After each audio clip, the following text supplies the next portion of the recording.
இன்று தலைமை கழகத்தினுடைய நிர்வாகிகளுடைய கூட்டமாகவும் மாவட்ட கழகத்தினுடைய கூட்டமாகவும் நாடாளுமன்ற சட்டமன்ற உறுப்பினர் கூட்டமாகவும் நிறைவு பெற்றிருக்கிறது.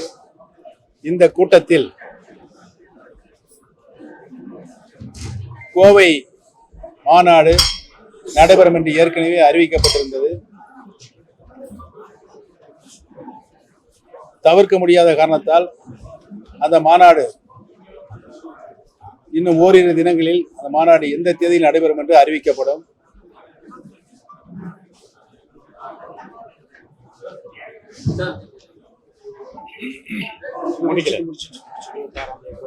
இந்த கூட்டத்தில் நாடாளுமன்ற தேர்தல் எதிர்நோக்கி இருக்கின்ற நாம் அடிப்படை பணியாக வாக்குச்சாவடி குழு அமைக்க வேண்டும் என்ற முடிவெடுக்கப்பட்டு இன்னும் 15 தினங்களுக்குள் தமிழகத்தில் இருக்கின்ற அத்தனை பூத்துகளிலும் பூத்து கமிட்டி அமைக்க வேண்டும் என்ற முடிவெடுக்கப்பட்டிருக்கிறது.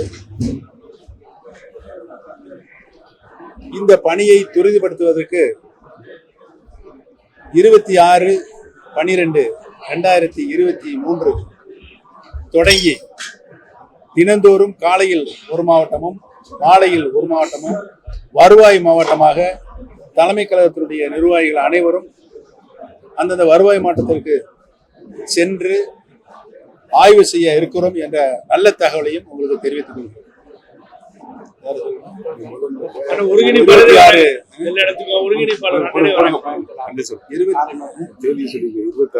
26/1/2023 அன்று முதலாக கோயம்புத்தூரில் வருவாய் மாவட்டம் ஆய்வு செய்யப்படும் காலையில்.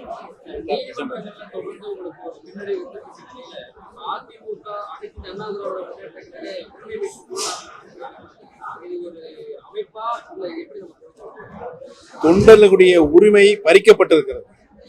பறிக்கப்பட்ட உரிமையை மீட்க வேண்டிய பொறுப்பு தொண்டர்களை புரட்சித் தலைவர் எம்ஜிஆர், புரட்சித் தலைவர் மாண்புமிகு அவருடைய தொண்டர்களை காக்க வேண்டிய பொறுப்பு எங்களுக்கு இருக்கிறது. அதுக்காக அந்த குழு அமைக்கப்பட்டது.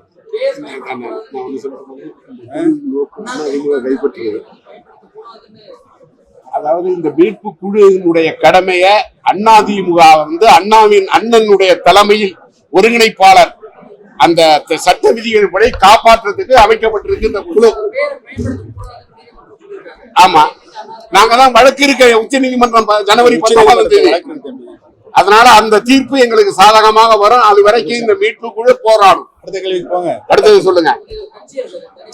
இல்லங்க, நான் இப்ப சொன்னது காதுல விழுந்ததா இல்லையா? உரிமைகளை மீட்கிற குழுதான்.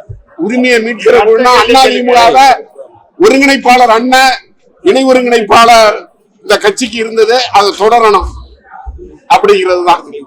பாதகம் செய்பவரை கண்டால் நாம் பயங்கொள்ளலாகாது பாப்பா, மோதி மிதித்து விடு பாப்பா, அவர் முகத்தில் உமிழ்ந்து விடு பாப்பா.